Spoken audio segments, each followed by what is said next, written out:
Today on Sekulow, big trouble for Kamala as tensions rise between Biden and her campaign. Keeping you informed and engaged, now more than ever. This is Sekulow. We want to hear from you. Share and post your comments or call 1-800-684-3110.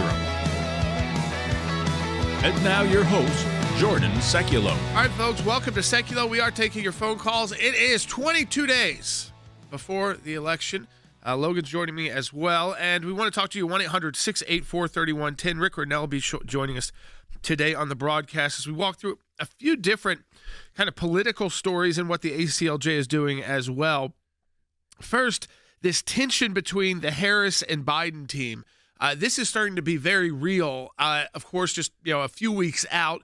Usually, a White House, a vice president running for president would be pretty coordinated with the campaign. I mean, there's laws. They're not supposed to be exactly, super coordinated. That may not be the word they'd want to use. But you know what I mean? You wouldn't be scheduling things that would walk over the other person. You'd make sure that the president who maybe wasn't running wasn't stepping on the vice president who was running, and that at least the basics of just scheduling were going to be worked out so that it was something where it looked like you were still part of one big team.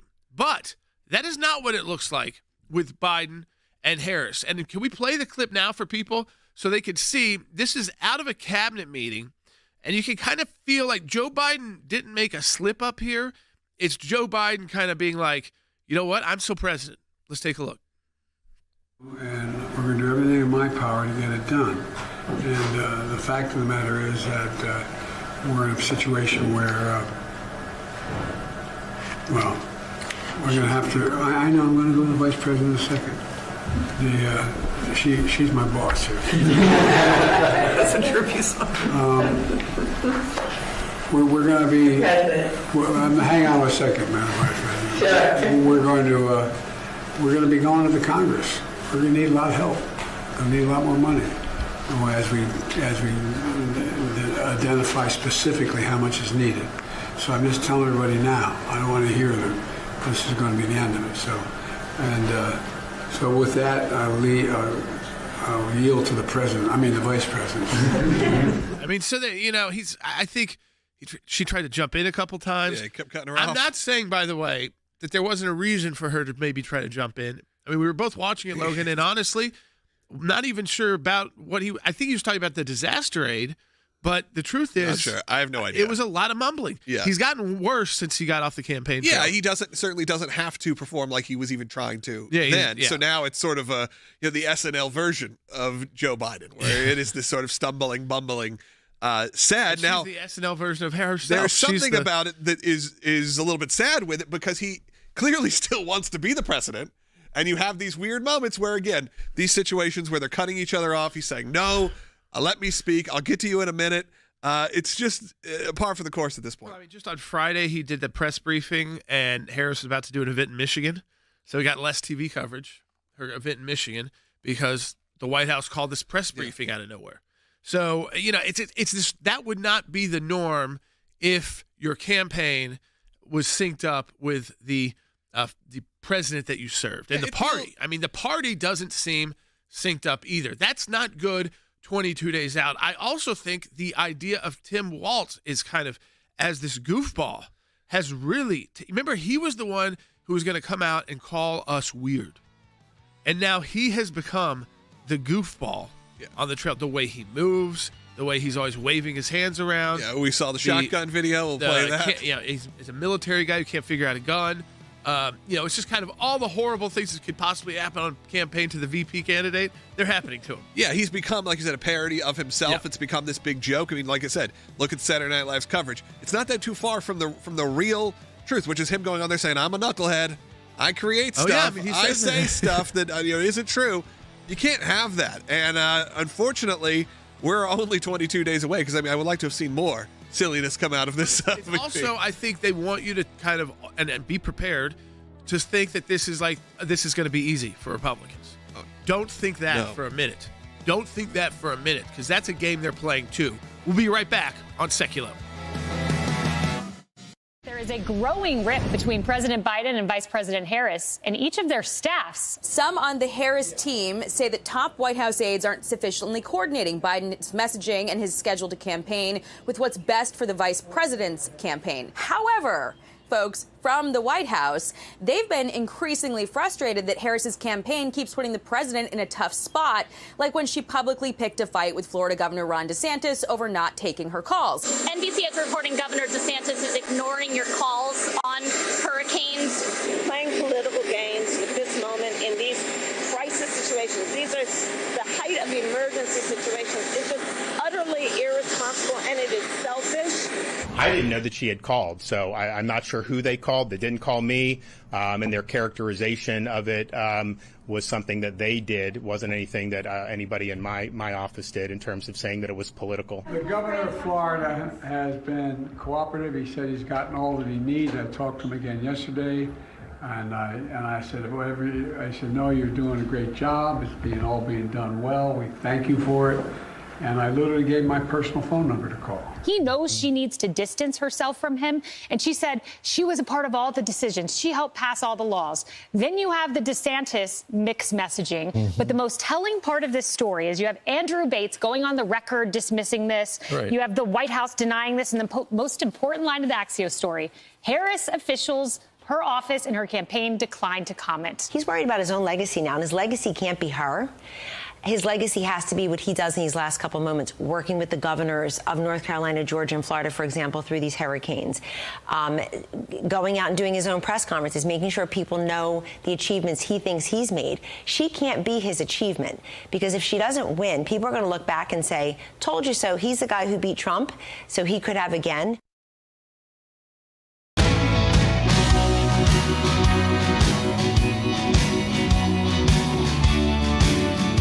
All right, welcome back to Sekulow. We are taking your phone calls too at 1-800-684-3110. 22 days. I mean, this is the time period where, again, as I always try to encourage people, if you want to get involved, get involved. Campaigns need your help. And it's not always, you might not be in a state where it's the presidential campaign is heavily, but there are people running at the statewide level. There's people running at the local level, and they all need your help. And remember, if you help those local candidates who are running, you're also helping candidates at the top of the ticket as well, getting more people out to vote. And I think the goal right now is when you know you've got friends and family who politically share your same values, you want to make sure they also have the right information. Or do they know where they're going to go vote? Do they know if they need to early vote? I mean, we've seen another storm forming right now in the Atlantic. Now, it's probably a week away at least, but a week away would put that 2 weeks before the election. If we have so you say we have these options in America, right, to vote early.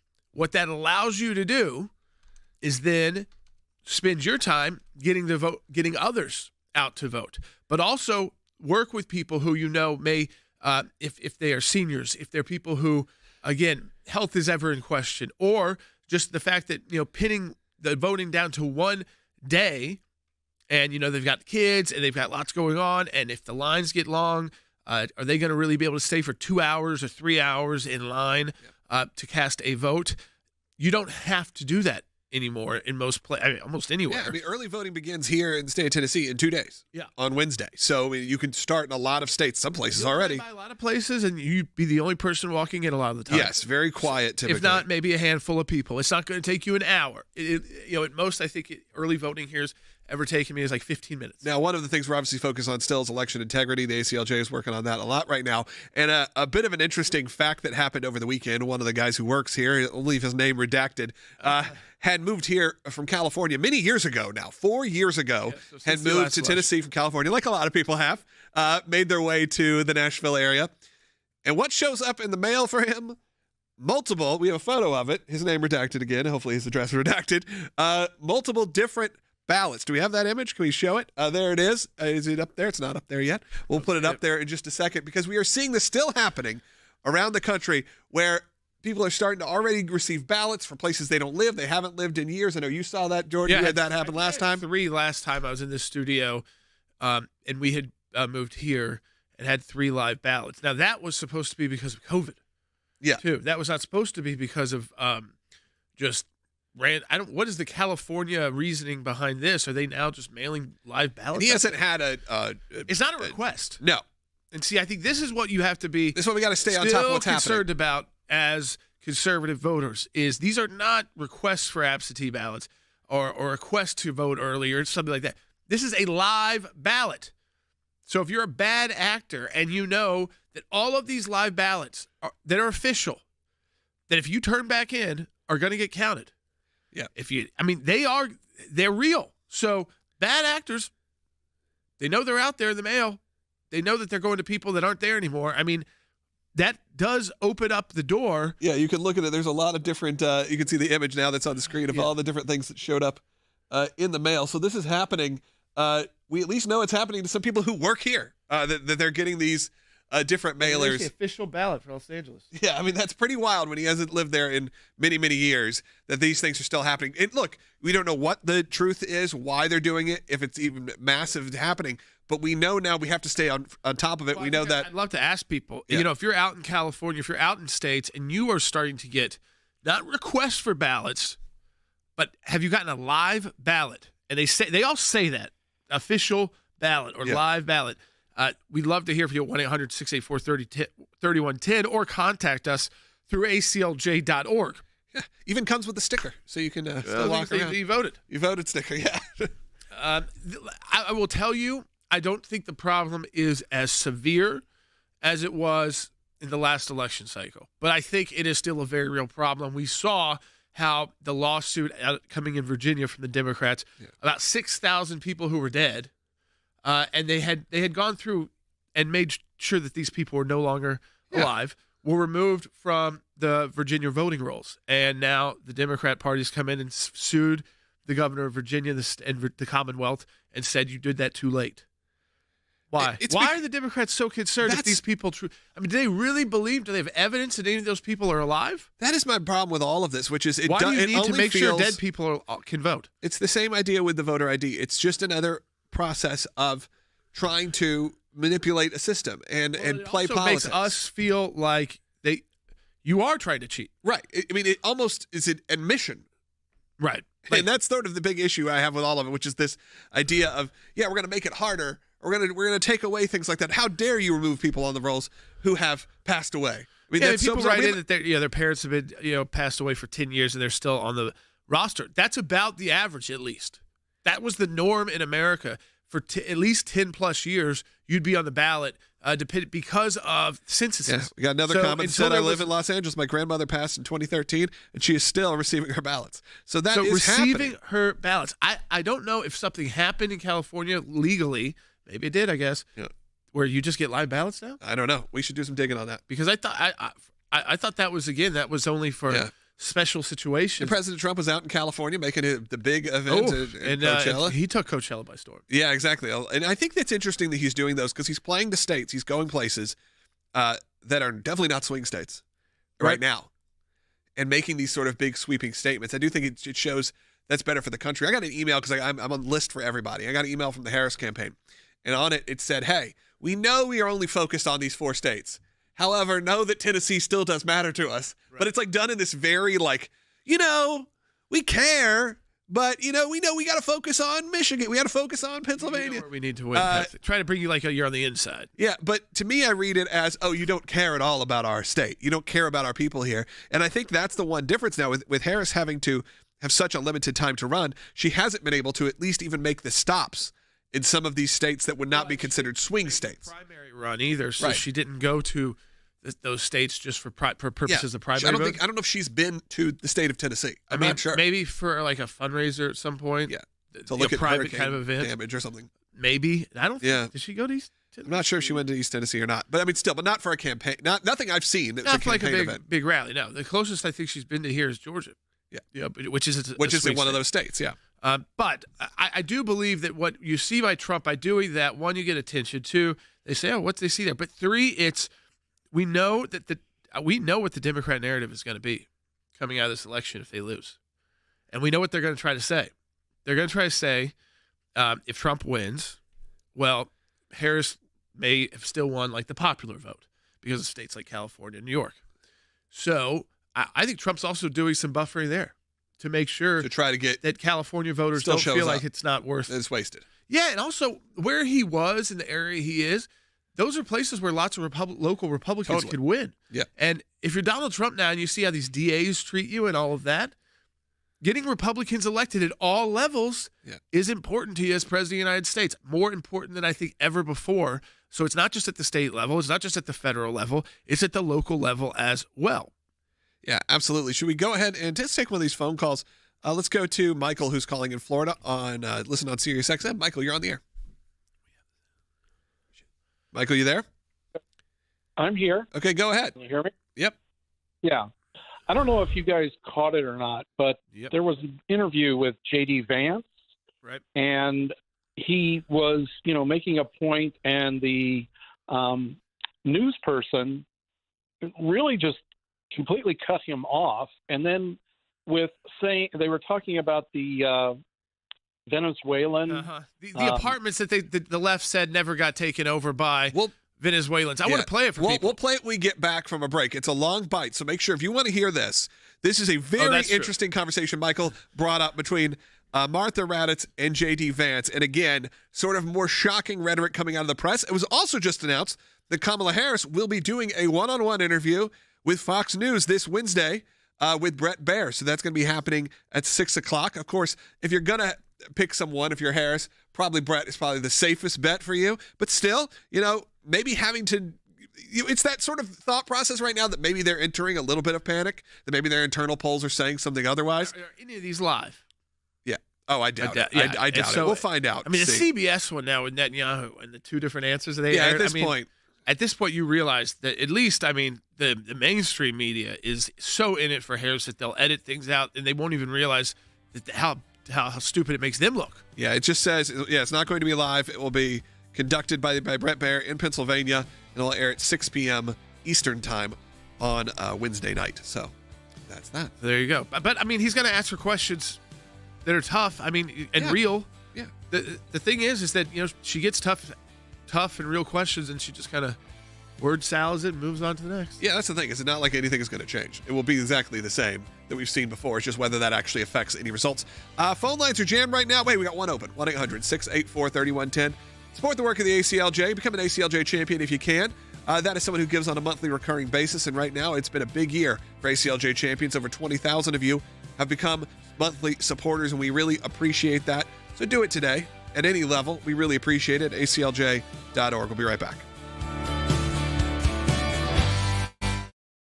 Tim Walz telling donors he thinks the Electoral College should be eliminated. Now, on Thursday, he says that's not the position of the campaign.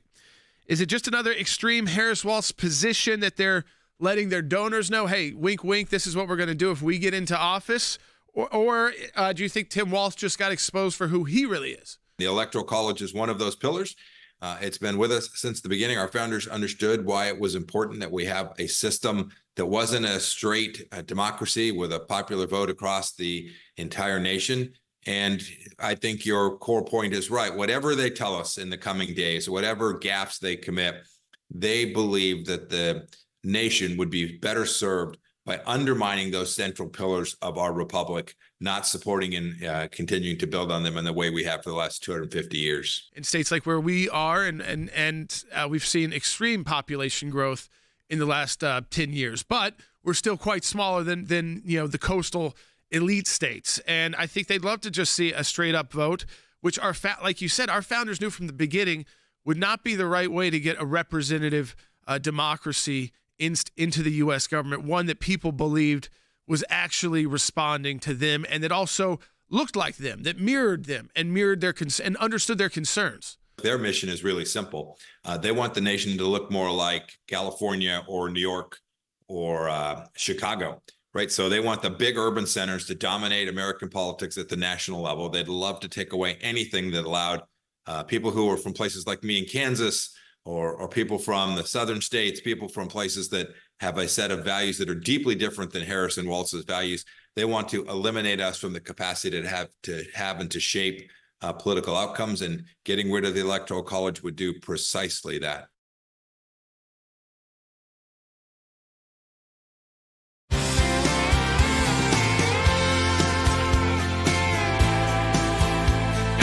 this, Logan. 500 hours to go. Yeah, 528 hours until election day in America. They should be using that timer. Most that timer's people can more start voting. Fun. Yeah, I mean, Drudge Report's got that timer out. Yeah, 48 hours today. for us here to start voting. But yeah, I mean, and so I think in a lot of states you're already voting. That's what I was saying. This is the day, these next couple of days, figure it out. Get it done. Because you're folks that I know I'm talking to and who are watching who can go and get other people out. And I want you spending your time doing that. Spend your time talking to people, encouraging them to go get in line, and also encourage them to do it while they could still do it in a quicker way. And then once you've done that, you could shift to the when they stop the early voting in your state, then you could shift to the next phase, which is and the local parties are usually organizing this, and campaigns then can tell you who's left. They know who's left, who hasn't gone and voted. That'll still be the vast majority of people, and then you can focus on that group. And so if you truly believe, like we do, and so many have said that this election is so consequential for the kind of path our country's going on. I mean, again, every election is important, especially when you're talking about President of the United States. And you also never are quite sure what that president might encounter while they're president. But what we know is that there's two different major paths here that the country can go down. And I think that this is where it's going to happen. And these next 4 years will determine that. And it's not that the Democrats won't still be around and Republicans won't still be around, but the question is, what will the country look like if we continue to go down the path that Joe Biden has started and that Harris would like to continue with her vice presidential friend, Tim Walz, who will be hopping around the country, I guess, if he's vice president of the United States as a knucklehead. Yeah, absolutely. But we did say that we'd play this. And yes. This was from the caller's question. It was about J.D. Vance, Martha Raddatz over the weekend, ABC News, trying to again say that while you're on the campaign trail, you're playing up these issues that aren't really that big of a deal. Take a listen. The incidents were limited to a handful of apartment complexes, and the mayor said our dedicated police officers have acted on those concerns. A handful of problems.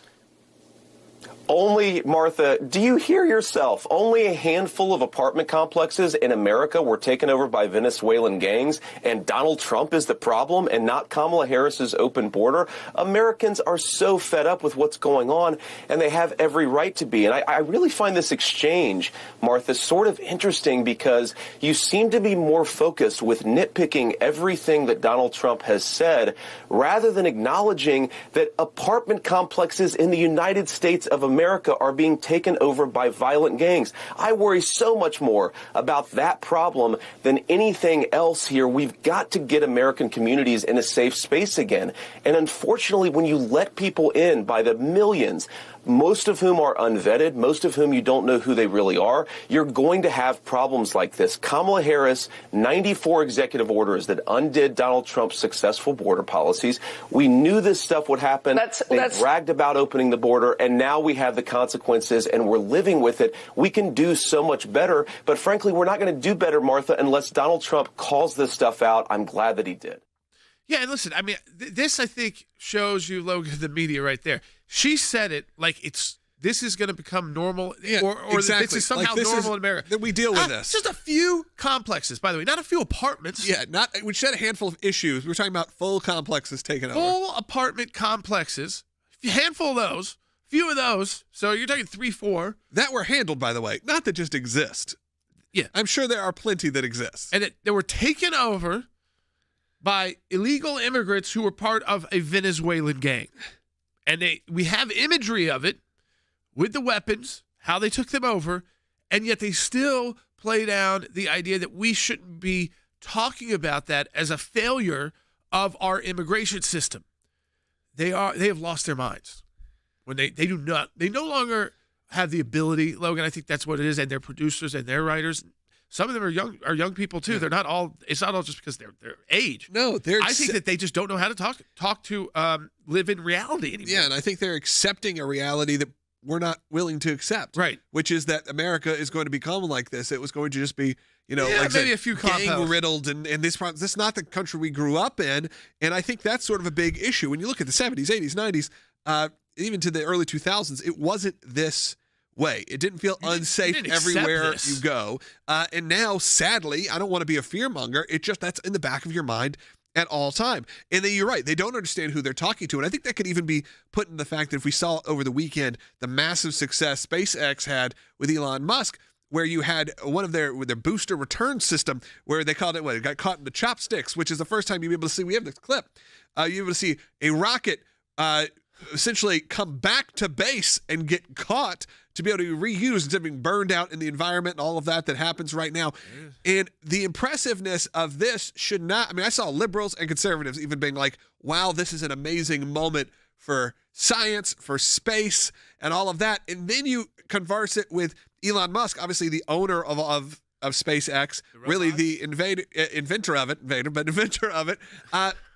There was an interesting soundbite from John Fetterman, Senator Fetterman, who has become, you talk about someone who has gone all the way back to someone who actually you end up agreeing with a lot of the times. Yeah. He brought up some really good points about this, which is for young people, they see things like this. They hear people like Elon Musk, and they're not immediately discounting it for how they're going to decide who they're going to vote for. And he talked about this on the news about specifically Pennsylvania and how Musk is influencing it. Let's take a listen.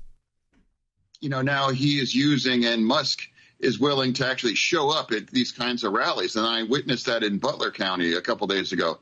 Musk is, most endorsements don't count for much in this business, but Musk is incredibly popular. And he has an appeal to a demographic that Democrats have been struggle with. And to some people that they see him as, that's Tony Stark. He's the world's richest man, and he's undeniably a brilliant guy. So I think that is a situation for Democrats we would have to acknowledge.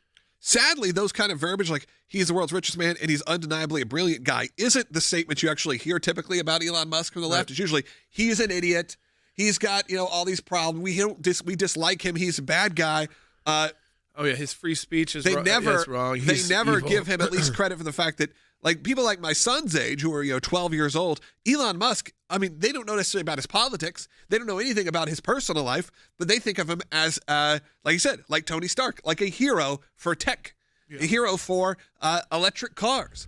And could that actually sway some voters? I hadn't thought about that really until I saw John Fetterman, because we're usually presented with these alternate reality where Elon Musk is the bad guy and Venezuelan gangs taking over apartment complexes. Those are just the normal American things we have to deal with. Yeah, and I think with Elon Musk, again, they've had their Soroses, they've had their billionaires, and they've been used to the party that's, we've had our billionaires, and they don't. I'm not talking about wealthy people who can, I'm just talking about these super billionaires. Yeah. And now the richest guy in the world jumps on a stage in Butler, Pennsylvania, while he's got all of this going on. Yeah, literally was jumping.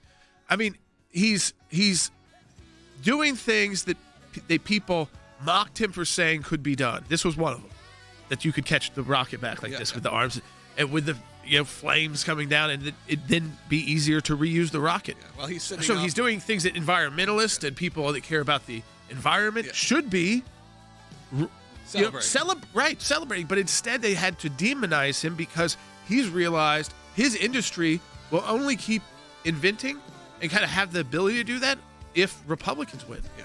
We're going to take some more calls, 1-800-684-3110. Second half hour coming up. If you don't get us on your local station, find us broadcasting live from 12 to 1 p.m. Eastern each and every day on YouTube, Rumble, and ACLJ.org. Rick Rennell joins us in the back half.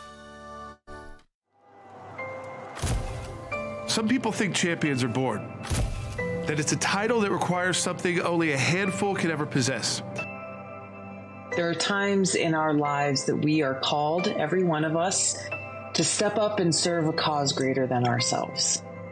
Even when the loudest voices in the room say it's wrong, that it can't be done. It can be a difficult stand, but it's one any of us can make, including you. You can be the change. You can make that difference. You can be a champion. We cannot do what we do without you. By becoming a monthly donor, you can become a champion of life. A champion of liberty, a champion of freedom. Please join us. Become an ACLJ champion today.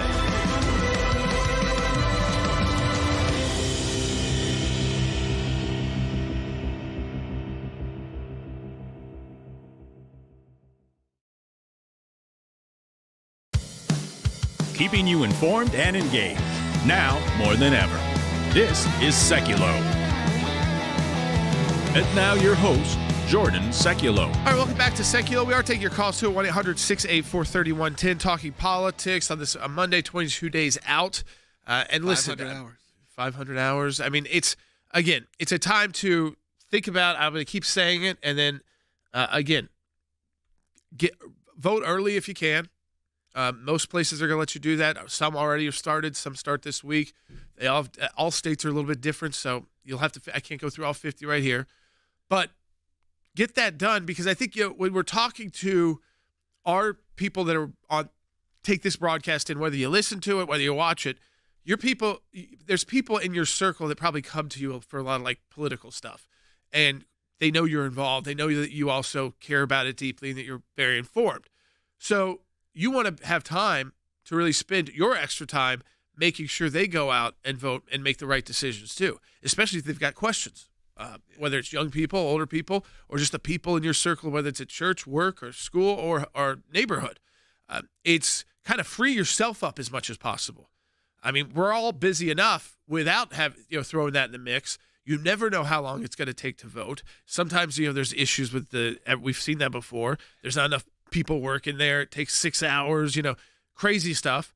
And so you don't want to ever be in that situation where you say, I don't think I can stay in line. So take advantage. You try to do it early, then try to get your friends to do it early, and then work when it gets closer to Election Day, work on those who didn't, and make them understand why it's so important to cast that vote and to have to wait in line, even if those lines are long. But we will, I think, have half the votes already cast before Election Day. That's interesting. Yeah, I think if you're like us, you get a lot of texts which are, "Hey, I don't talk to my wife about this, but I gotta come to you for all of your political news, or I don't talk to my other friends about this, but I saw you." Yeah, we do. I get my Instagram DMs are filled with that kind of stuff. We're gonna take some more phone calls at 1-800-684-3110. We talked more about SpaceX and obviously the amazing moments over the weekend. You want to read like what you saw too? This is like a news alert that just came out. Last minute. Fetterman, talking about how we're crazy as Democrats if we're just going to try to demonize Elon Musk when young people see this as like the future. And then the New York Times puts this out just minutes ago. Yeah, I mean, I got the email at 11:28, or that's our time, so 12:28 your time for Eastern time. So that means like 3 minutes ago when we're doing this live. It says, breaking news: NASA sends spacecraft to study an ocean's moon habitat. So you scroll down. Of course, that's the headline. NASA launched the Europa Clipper spacecraft to study whether an icy ocean moon of Jupiter has the ingredients for life. Okay, next paragraph. The spacecraft lifted off on a SpaceX Falcon heavy rocket, beginning a nearly 6-year journey. So again, if you go a little bit deeper, it's really a SpaceX program. And of course, Vice President Harris, in her typical answers, they asked her about space and the sky and all of that on one of the podcasts she was doing this week. So let's take a listen to her thoughts on that. There's this whole, I talked with somebody once who said, if you just look at where the stars are in the sky, don't look at them as just random things. If you just look at them as points, look at the constellation. What does it show you? So you just outlined it, Roland. What does it show you? I mean, I would say I see a lot of people who talk about the stars a lot on social media, and they're usually a little bit better and a little bit clearer than that. Yeah, but is that a horoscope? Yeah, that's what it seems like, more of an astrology kind of. I don't think that's how Elon Musk looks at it and says, like, oh, look, yeah, a crab. All right.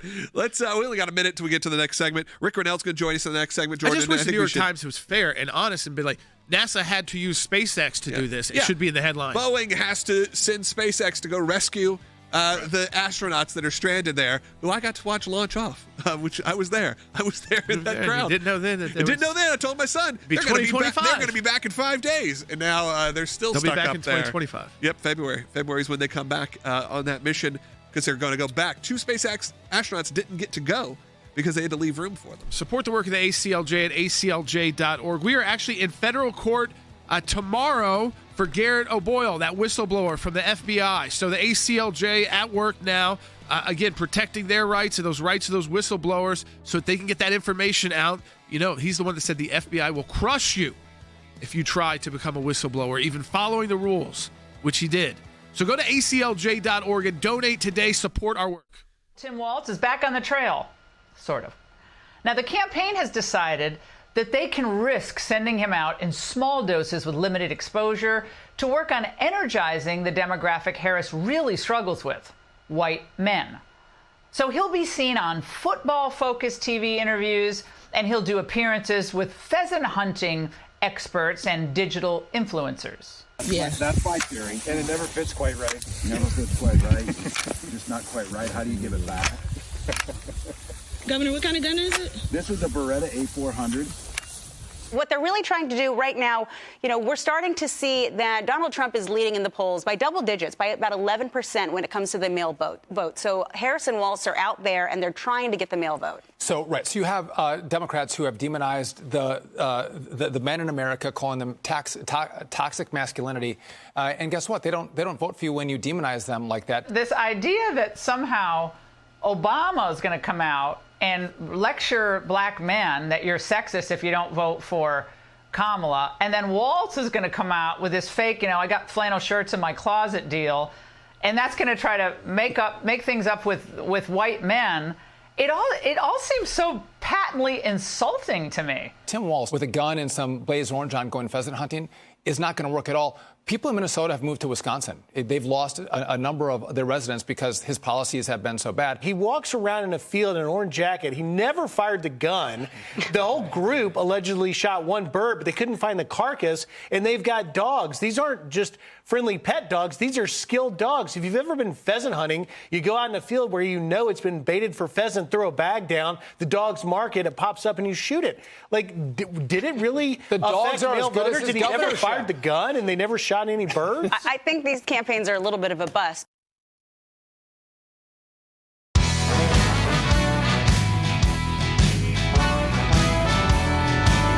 right, welcome back to Sekulow. Rick Renell is joining us. And Rick, with 22 days out, we're seeing some bizarre moves by the Harris campaign, I think also with Tim Walz. I mean, we saw this bizarre moment with Tim Walz and the shotgun and brought in the press, always kind of... I've told many candidates this before they go and do the shooting picture. Like, make sure everything is going to work, and make sure, because it can backfire literally. Two, it can look bad, and you can also look very fake if it's not who you are. Don't try and go out and act like you spend all this time pheasant hunting. It's okay. Not every American is not going to care if you don't lie about it and say that you are. And so he steps right into Rick. I mean, it's like one of the most known political traps, and the gun gets kind of jammed or something. He doesn't know what to do about it. He's got reporters there, and it's another Tim Walz, a knucklehead moment. But here's my thing, Rick. I don't really want a self-described knucklehead as vice president of the United States. Yeah, exactly. Look, I think this whole Kamala Walz campaign is proven to be fake grassroots. It's not real. It's AstroTurf. And when you step on it and you feel it, and it's supposed to be this authentic grassroots, it's plastic and it's phony and it doesn't need any watering because it's not real. And so I think people see it. The one thing about young people, too, I've noticed this poll data showing that young people are turning away from the Democratic Party like never before. And one of the reasons why is they are genuinely interested in authenticity. They're not the Hollywood perfection crowd. They like to do videos on TikTok that are literally about nothing, but they're just happening in real life. And so I think people are smelling this inauthentic behavior, and there's beginning to be a panic. There's now an Axios story that Kamala's team and Joe Biden's team are fighting, and they're trying to figure out who's going to get the legacy of some of these issues. Kamala doesn't know whether to say that, she was with Joe all along or she disagreed with Joe all along. This is really, I sense, a panicked campaign by the Kamala Walz team. Yeah, it feels like panic, and it feels incredibly dated. And I think that's what you brought up, Jordan, and I agree with that, which is when you watch those moments like the pheasant hunting or the drinking a beer on Colbert to try to be relatable, it completely misses the idea of why Donald Trump actually does connect with people, when on paper, through traditional political strategy, it doesn't make sense that a New York billionaire, if you just say that New York billionaire real estate mogul, would connect with the normal American man and woman. They miss out completely why that's real. And some of it is that authenticity. You don't see President Trump out there having some sort of fake moment of drinking beer and shooting a gun. That's not him. We would know that's not him. In fact, he would be honest and say, I don't drink, I don't smoke, I don't never done these things. And that doesn't adversely affect him. No.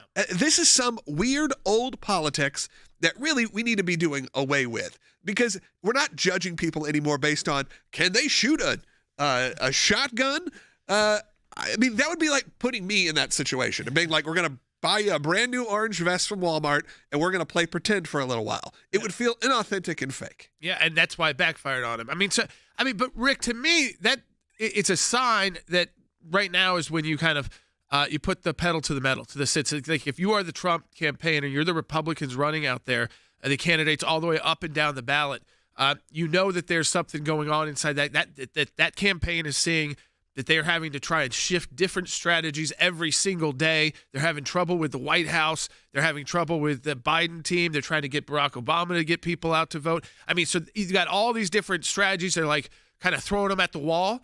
That's a good sign. It doesn't mean that anything is done by any means, but I think it should be encouraging to conservatives to say, put it all on the line now.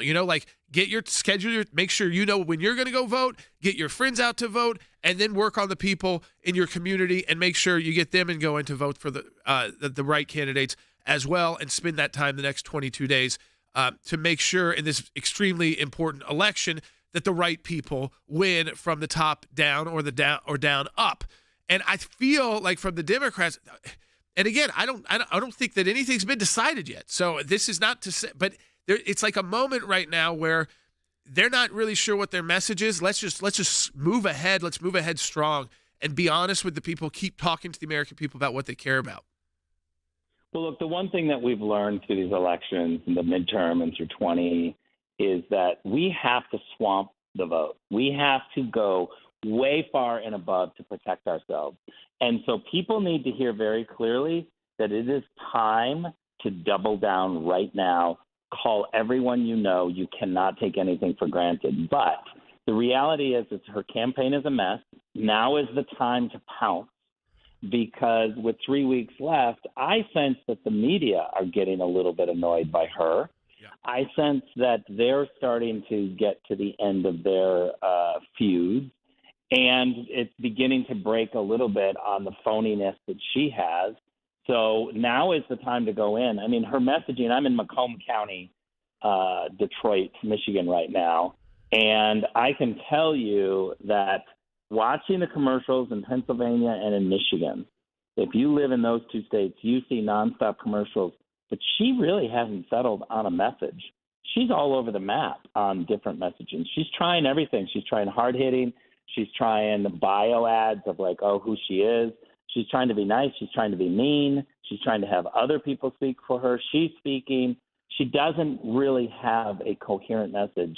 And I think that's indicative of a campaign that is adrift and nervous. Yeah, and that's why I think, again, that message you said, Rick, is that we've got to, again, take that moment, get people educated, up to speed, make sure you know where you need to go vote, make sure your friends where they need to vote, and also talking to people. Make sure it's, again, I know that people get nervous, but you know what? When you're 22 days out, Rick, I mean, most people in your community, they're going to cast a vote for President of the United States. They are. I mean, most of the people we're talking to right now, it's not just them that will cast a vote. It's their networks, like their circles of friends and family are going to as well.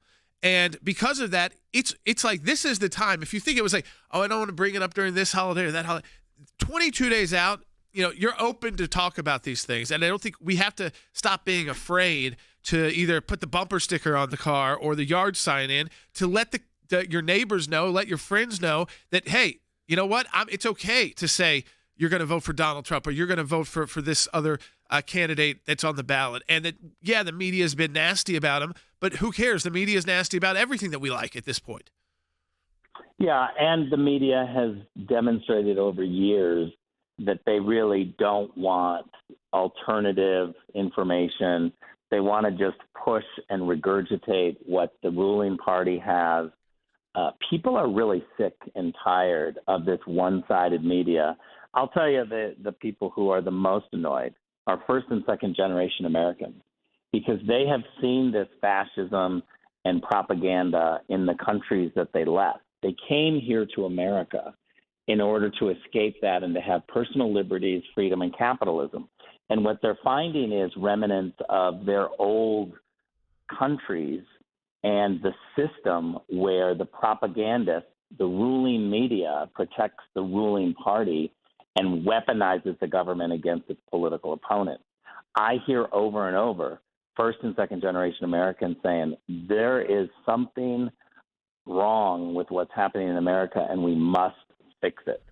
Rick, we only got about a minute until we have to go to break, but what broke over this entire broadcast is that Kamala Harris has now agreed to do a Fox News interview with Bret Baier. Obviously, this comes after not wanting to debate on Fox, really pushing back against Fox. We saw Tim Walz do an interview with Fox, and now Harris is going to do a one-on-one, not live, of course. But I was curious what your thoughts on are why she's agreed to this and why now. Well, it's interesting because it's the last 3 weeks. They're panicking. They literally are not building momentum in any group. And so the criticism is that she isn't tough enough. She can't take media questions, and she's vapid. And so she's trying to combat that by now going into Fox with a controlled Bret Baier interview. But let's see what happens. Hopefully Bret Baier will ask her the tough questions. Certainly the breaking news about her plagiarism in her book, the media have a responsibility to talk about plagiarism since they write every single day, and there's always a concern about who plagiarizes, who steals people's and other content. And now we see that Kamala Harris did this. Yeah, I mean, Rick, as always, we appreciate your insight. I mean, again, it's like we said, will he ask the tough questions? Will she flounder? And will it be shown in a way that actually to the American people about what it was like to be there trying to get an answer out of her? Or does she, in this question, she somehow comes up with, okay, I'm going to say these one-liners. I'm going to do that. I mean, it's again, you never know who you're going to get. Most of the time you get the Kamala Harris of Saturday Night Live. Yeah. And lately you've been getting the Tim Walz of Saturday Night Live as well. We just, I think, like Rick said, it's the moment. Make sure we utilize these moments when their campaign's in flux to get our people out. And again, this is about winning now. 22 days out, it's about winning minds and then winning votes.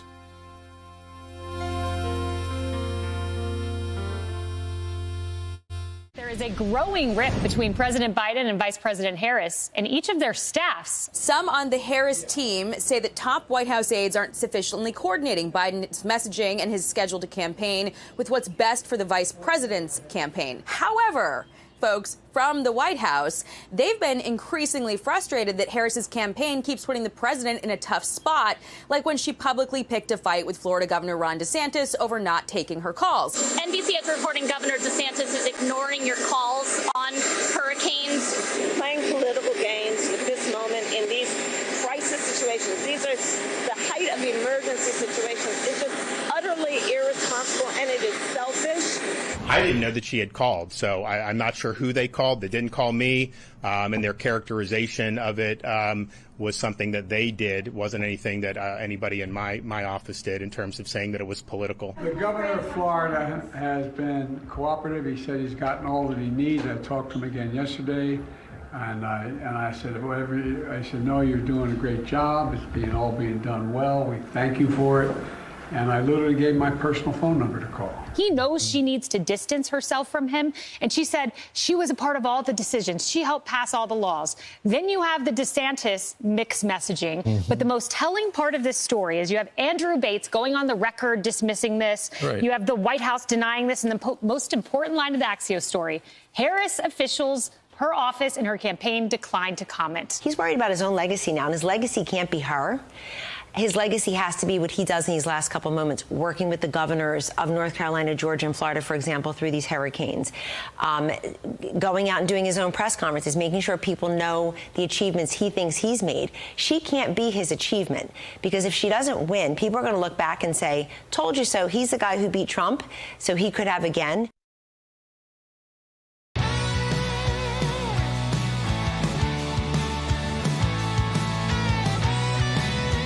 All right, welcome back to Sekulow. We are taking your calls too. 1-800-684-3110. Logan, final segment. Let's get to it. We got a lot of calls right now. We still have one line open, though. You can call in. Anne's calling in Pennsylvania on line 1. Anne, you're on the air. Hey, guys. Thank you for all that you do. You guys are truly amazing. Truly, truly amazing. And I'm very grateful that you're not pushing the early vote thing, because this massive push to early vote doesn't address standing up to the potential fraud in the upcoming election. Voting for several reasons is such a personable choice. Election day voting is pivotal. No problem. I have no problem with early voting as a result of what took place in 2020, but early voting should never, ever, ever become the norm. It's also not pointing out the potential vulnerabilities with early voting. Yeah, I mean, I think there's different types of early voting. So I don't want people to get confused. And this is where I think it's important. I think voting by absentee, I think, is your last option. Like, that's the mail. The mail gets kind of weird. There's a lot of counted unless they're needed. Right. It's the last ones usually that get open. And there's a lot of rules that if you don't follow exactly right, and they're different in every state, and you don't use the right color or the right pencil or the right pen, and that gets tossed. So I get that. Early voting is on the same machine. It's in the same ballot as Election Day. And what you need to do as a party is make sure that your core supporters have got the votes in. And here's why. Every party knows. And this info is easy to get because you can figure it out based off how many people have voted in certain areas of a state that's like a battleground. And if that area that about 70% of the voters are Democrat, or 55% of voters are Republican, and this many percent have actually voted, you kind of know how many votes you've got in the bag. And that's why parties and the left has been able to usually say, we already know that we've got, this many votes in this place. We want to be that party too, right? Because what does that do? It frees up our activists and our people who are most involved to not have to worry about lines on Election Day. I'm not telling, by the way, if you want to be an Election Day voter, that's up to you. I mean, totally. If that's the way you want to do it that way. But I do think that if you are an activist as well, it can be difficult to plan because you don't know how much time you're going to have. And it's usually a little bit more. It's not when with early voting, you can choose from a few locations and one that works out best for you. So again, I'm not saying that all kinds of early voting is great.